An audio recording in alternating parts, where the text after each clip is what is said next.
Welcome back, ladies and gentlemen. It is a great day here. And for those of you who join us, we do a little everything channel. DIY, automotive, pinball, machining, side-by-sides, you name it, we do it. But today, ladies and gentlemen, we're all about pinball, and more specifically, Turner Pinball. So let's get it. Well, it's been a great week at pinball already. We've got 2 releases already, and it's only Tuesday. Not to mention, we got TPF at the end of the week.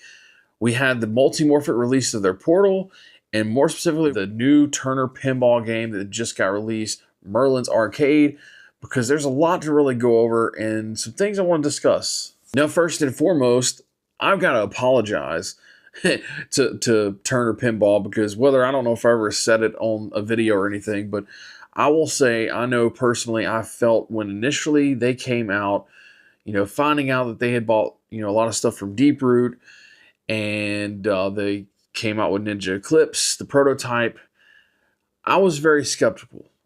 I was very skeptical of the company, very skeptical of the games, if they were going to produce them, and was really kind of critical on the cabinet or initial style. But honestly, they have really changed my thoughts and really my mindset on them completely. Now, I say so much so that for those of you who have seen this channel quite a bit, I have talked so much about Spooky and how well I love Spooky. And honestly, I think Spooky is the best pinball manufacturer there is. But I got to tell you, Turner Pinball is absolutely, I feel like, following that same path that Spooky has. They are actually listening to their customers, it looks like. They seem to be putting forth effort that, most companies don't want to put forth. They're keeping the prices down. They're providing a lot of value for the money. Not to mention, you're getting a lot of good innovation, which we'll go through here in just a bit. But I just wanted to clear the air and say that I do apologize for my, negative thoughts previously, because what I have seen go on now and what I've seen continue over the past, couple of years now that you guys have been around, is there's actually been good progress. And so much so the owners are happy. They're putting games out in a very limited quantity. So they're not a huge manufacturer, but they are listening to what their customers and the market wants, and they're providing that. And that's something that some companies just don't seem to get very well. Now, I want to take a deep dive in this game just for what we've seen so far, because there's some really cool, innovative stuff that I really like in this game that we don't get in any other game. And I hope to see some of this stuff implemented in other manufacturers, hopefully in the future. First off, there are going to be 2 additions to this game. You have your Legendary Edition, which is basically your LE from Stern or your CE from Jersey Jack or from Spooky. Then you have the Arcade Edition, which is pretty much a Pro Edition from Stern or a Bloodsucker Edition from Spooky. Now, the beautiful thing about both of these games is they are still sub 10,000. Yeah, the Legendary Edition is going to come in at $8,995. And then the Arcade Edition is going to be $69.95. Now, what is this price difference going to get you? Well, it's mainly all aesthetics. You're not going to get a topper. You're not going to get the RGB lighting in the speakers. You're not going to get any of the beautiful sculpts, or in this case, they're pretty much 3D printed right now. Now, he hinted at during the question and answer session that they're probably going to end up doing a silicone mold for these and actually pouring them that way. But you're not going to get the art blades on the interior, powder coating as well. Overall, the game is pretty much, going to play the same. You're not getting that physical ball lock. Legendary Lock has a stand-up post that pops up here. It pushes the ball down here and it goes into a subway, which comes down and feeds the scoop. It's going to be virtual only, but other than that, everything else is going to be the same. Playfield art's the same. The side art's going to be the same. And I do kind of like how they did the side art. You have half the cabinet that is the good guys, the good knights, and then you have the other half that's the bewitched knights. And that goes into the gameplay. There's 16 different modes or 16 different knights that you're going to be fighting in this thing. There's a bunch of different duel modes, tons of multi-balls. Now, I know that's one that some of you are probably going to have an issue with, because I know that was like a big thing for Guns N' Roses. It had too many multi-balls. And he's saying there's between 17 or 18, possibly 18 in this game. That is a lot of multi-balls. Basically, every knight has his multi-ball. Plus, there's a couple extra in there. So it's going to be interesting to see how it plays out. I love what they're doing with this game. I mean, if you look at the sculpts in there, there are 3 actual people sculpts. You got a Merlin. I can't remember the other 2 in the back. Now, the 2 in the back, the eyes light up, but the Merlin actually moves. I mean, pretty good. The arms move up and down. It rotates. Eyes light up. It's pretty cool seeing it operate. And it's not just a static character. I really love that. In this game, they also have 4 flipper buttons, but it's not because they have 4 flippers. No, it's only a 3 flipper game.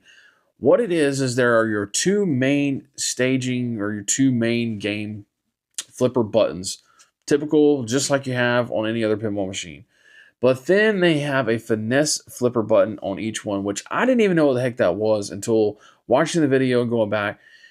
And I could use it because I'm horrible at pinball and control, but that's what it is. It helps you control the ball a little bit more. It just apparently adjusts the motion of the flipper just a little bit so you can do some passes and stuff of that nature from flipper to flipper. Pretty cool feature. I know there has been a lot of back and forth already about whether that's good or bad, because a lot of people are saying that's cheating. Others are saying, oh, it's kind of great. It's a neat for people that can't play worth a crap.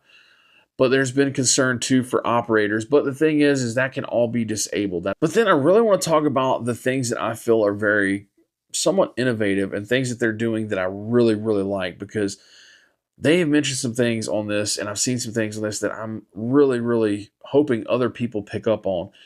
And I got to say, the first is that entire glass system and frame that they have, because that is, man, that's the ticket. Like, we need every game to be that way. For those of you who haven't taken a pinball glass out, it can be a pain in the butt sometimes. You're always worried about, I'm always at least worried about breaking the dang glass, pulling it out. Some machines are tighter than others. Some slide right out. Some have to take a little effort. And it's kind of a pain. And it requires a lot of room. And this frame eliminates a lot of that. It eliminates, the space that's required to take it out. I feel like it's probably also safer on the glass because now you actually have a rigid frame and not just glass sitting around. Not to mention, I think this is probably the coolest thing of all, is it's basically built-in pin stadiums. And this is coming on both games. And I think from every game here on out, they're going to be putting it in there. That they're basically like pin stadium lighting is going to be on that frame. And it doesn't require any hookups. There's no wiring to it at all. So that is really, to me, probably the greatest feature on this game. Like, when you're able to do that. Not to mention, I like what they're doing under the playfield. I mean, it is very clean under there. This is the big board that you see there is lights, and they're all serviceable from the underside. And then any of the major things can actually be swapped out very easy. So that's really, really a clean look on this game underside. And for those of you who haven't seen under the pinball machines, some of them are pretty hectic.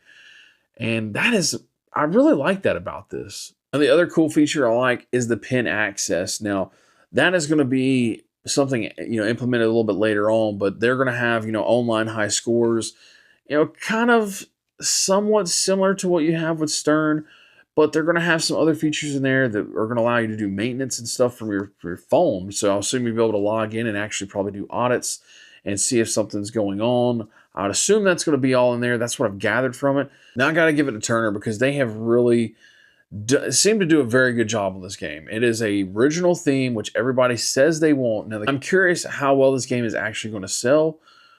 To me, it looks like a pretty awesome game. The playfield layout, it's not nothing crazy, but it looks like it's going to be a fun layout. 4 pop bumpers in there. You've got 3 different spinners in there. You've got stand-ups. You've got scoops, ramps. There's a lot of stuff going on in this game. A lot of sculpts. It's beautiful. It looks like a fun game, but we won't really know until we actually get to see a ball, flailing around in there, basically, which if you're going to TPF this weekend, you're going to get the chance to play this game, which I'm really curious to see how you guys are going to like. I'd love to see some feedback on it because it looks pretty good to me from the start, but they definitely are putting forth innovation, seem to be bringing out more to the table than a lot of other manufacturers have, and they're bringing it at a price point that is very reasonable. And I know a lot of people are still complaining about prices, but the reality is it's 2025, and we know pre-COVID and all that stuff, what happened in COVID, but the fact of the matter is I deal with metal every day. I've dealt with wood before COVID, and I've dealt with buying wood after COVID, and I've seen the prices of this stuff.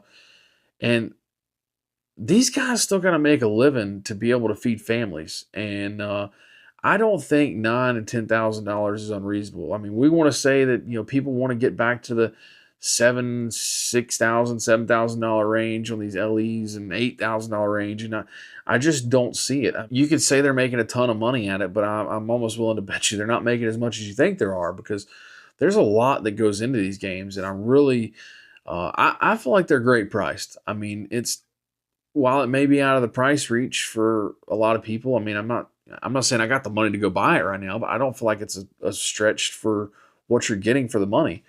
Now, the $15,000 games, that's a whole nother story. I feel like that's a little bit of a highway robbery to an extent, and especially for some of what you get with some of those games. But at the end of the day, Turner has done a fabulous job with this game, it looks like, coming in at a great price. I want to hear how it plays at TPF. Hopefully we get some good feedback from that. But overall, once again, I want to apologize to Turner. We're going to wrap this one up. I want to know in the comments below, guys, how do you feel about this game? I think it is a great step forward, but I want to hear from you. We're going to end this one off here. We'll catch you next time.